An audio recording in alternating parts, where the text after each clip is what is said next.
everyone, it's Jamie, and I will be doing a quick summary of this week's readings. This week's readings further highlighted the intersectional identities and key women's struggles with them. Through the Giddings readings, we revisited the intersectional issues faced by Black women, namely through the eyes and the experiences had by Mary Church Terrell and Ida B. Wells, whom we've previously discussed. In Chapter 1 of When and Where I Enter, we also explore lynchings and the false accusations of leveled by white women against Black men. Of the 728 lynchings during that decade, only a third of murdered Black men were even accused of rape, much less found guilty of it.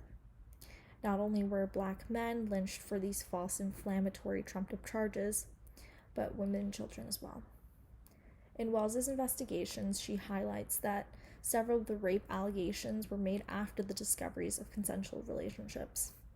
She also asserts that the negative, exotic, morally obtuse sort of imagery of Black women made them vulnerable to sexual assault and also to racially fueled and abusive diatribes. The Vanguard and the Tetchell readings explored the suffrage movement and demonstrated the exclusion of several identities, namely that of Black women.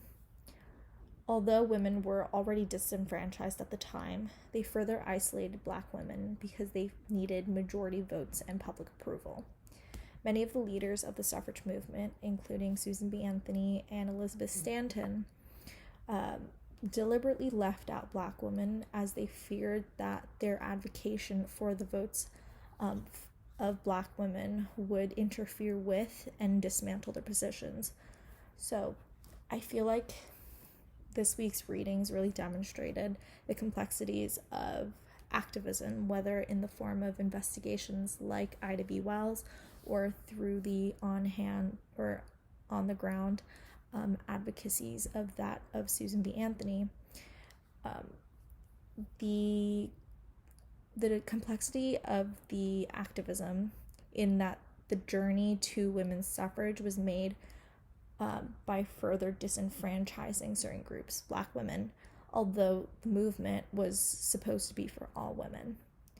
Here we really see that race compounded the issue of gender and made the fight for equal rights and opportunities for all people tenfold.